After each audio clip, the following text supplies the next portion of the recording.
my darling viewers, it's Jen here at Check Her Joy, and this time I'm reviewing The Watsons Go to Birmingham, 1963, which is written by Christopher Paul Curtis. This is a children's book, and it's historical fiction. It follows Kenny, who's I think 9 or 10 at the time, and he is growing up in Flint, Michigan, and his family is African American. The main plot of the story is that Kenny's older brother Byron is misbehaving so much that his family ends up taking a trip to Birmingham to see their grandmother in the hopes that the trip south and the grandmother's stern influence will straighten Byron out. So this book centers around Kenny. He's a complete, total bookworm. He is reading above his age level, and he's a bit of a nerd, smart kid, but I think he doesn't quite see everything that's going on around him. Kenny also has an older brother, Bryon, who's 13, and Byron is constantly getting into trouble. He's described at multiple times in this book as being a juvenile delinquent. He's cutting class, he's stealing, he's beating up younger kids, he's getting into trouble for lighting matches. Just anything that could happen, it seems like Byron's got his hand in it.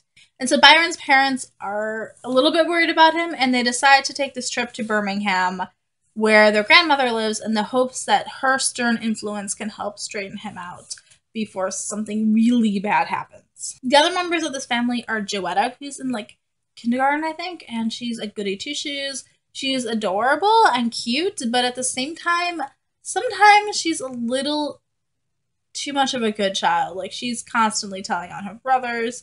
Sometimes, though, she does try to stand up for them, like trying to protect Byron from some of his punishment that seems a bit extreme.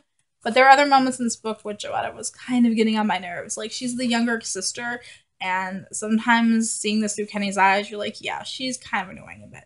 And then we also have the mother and father. So this book is a children's novel. Every chapter is like its own separate little adventure. So the first time we see them is sitting at home on this really cold day, and they're just talking and trying to stay close to each other for warmth. And they eventually get the go-ahead to go over to a family member's house, and so they have to go clean the car off.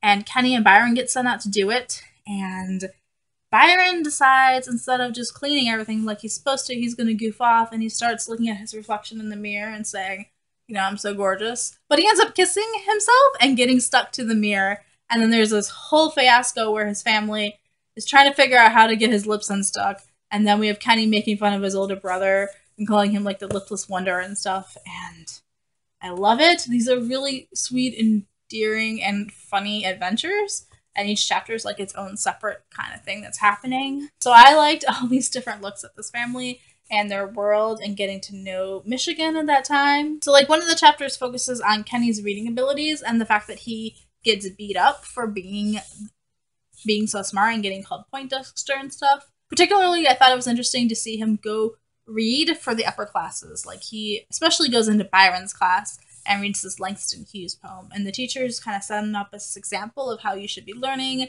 and the importance of knowledge. Apparently it touches Byron to the point that he goes and stands up for Kenny when he's about to get beat up. There's also lots of fun kid things in here, like playing with plastic dinosaurs and imagining the fact that they're radioactive. There's snowball fights in here. There's an incident with swimming. So like the first 3/4 of this book is a lot of these episodic adventures that are fun and light, and we get to see the race issue coming up in these, and it's in small little instances. So they're not sitting there watching the news, and they're not hearing all the stuff that's happening in the South. And especially since we're seeing it through Kenny's eyes, he doesn't quite always understand what's happening around him, and he doesn't always think it's weird. But we do see stuff like his father mentioning the color-only bathrooms in the South, or the teachers talking about how important it is to present themselves well in the world, especially because they're Black. Or there's an incident where Byron decides he's gonna get his hair done and get it straightened, and then his parents flip out because he was trying to look white or Mexican and how we should be proud of his heritage and who he is. There's also an incident where Joetta gets this angel, and she tries to be super polite about it and everything, but ultimately Joetta doesn't want it, and she's disappointed because the angel's white and doesn't look like her. So the last fourth of this book takes place in Birmingham, Alabama, which is definitely the southern United States, right in the middle of the Civil Rights Movement and Jim Crow laws, and I was expecting to see more of the Civil Rights Movement happening around them, but for the most part, they stay within the African American community and stick with their family, and so they don't really see race becoming an issue in the South. That is until there's a bombing that happens at the end of this book. So it happens at the church that Joetta is at on a Sunday morning. Like, she's in Sunday school, everybody else is at home. And we see everything happen through Kenny's perspective. And as a kid, he doesn't quite understand and quite know how to process this. And it is a kid's book. It's written for other kids to read and understand that. But as an adult, like, you know, like, I knew what was happening. I knew what it meant. And it's so jarring and takes such a serious tone in this last bit of the book.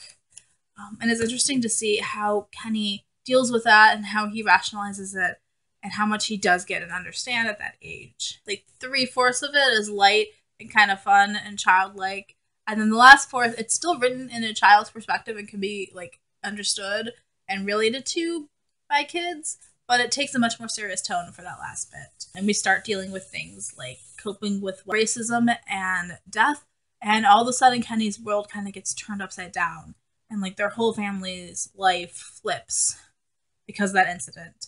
And we do get to see them dealing with it afterwards. Like, that's not just the end of the book.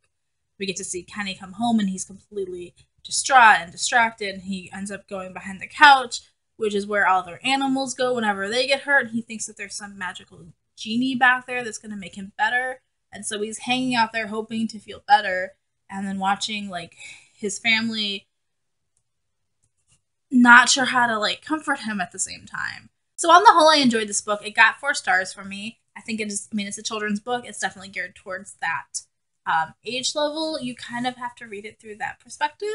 Like, all these episodic adventures at the beginning seems weird if you're used to reading adult and teen books. But since this is a children's book, that's how a lot of that age group is read. So that you can just read a chapter and then stop and you kind of finish this one adventure. I think it did a good job of explaining the racism that was happening in the 1960s and how a northern African American child like Kenny might have perceived that and understood some of it, but maybe not understood everything that was happening around him. Some of the stuff Kenny doesn't realize is important. So, like, as an adult reading this, like, the colored bathrooms seem a lot more significant to me than the fact that they're just part of, like, a throwaway line in this book.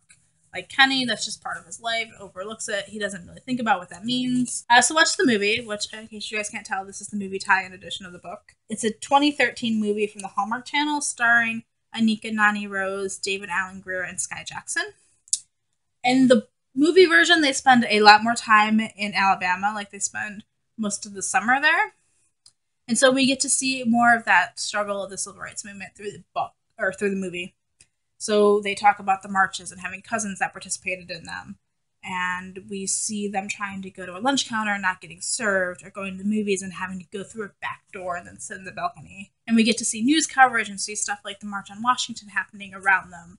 And it's much more a part of the movie. And then the church bombing in the book, it's based off the 16th Street Baptist church bombing, and in the movie it actually is the 16th Street Baptist church bombing. And the book does have an epilogue, which is less an epilogue to the story and more of historical context of what was happening. Epilogue explains to children what was happening during the civil rights movement, but we don't actually see it so much in the book. So I enjoyed both versions of the story. I liked the movie more as an adult, like, it just piqued my interest more. I was hoping for more of the civil rights stuff happening in the book, so getting to see that in the movie, I was really excited for that. Plus, we get to see how adorable Joetta is. She's played by Sky Jackson. Can you really, like, be mad at her for being annoying? Also, a lot of the scenes where Joetta's, like, telling on them kind of got cut from the movie, so it made it easier to like her. I suggest checking both of them out. It's totally children appropriate. I think the movie is also pretty kid-friendly, although it does get into more serious topics. So let me know in the comments below if you've read this book or watched the movie and what you thought of it, or are you going to read it now? Feel free to like, share, and subscribe, and peace out. I love you guys, and keep reading. Bye.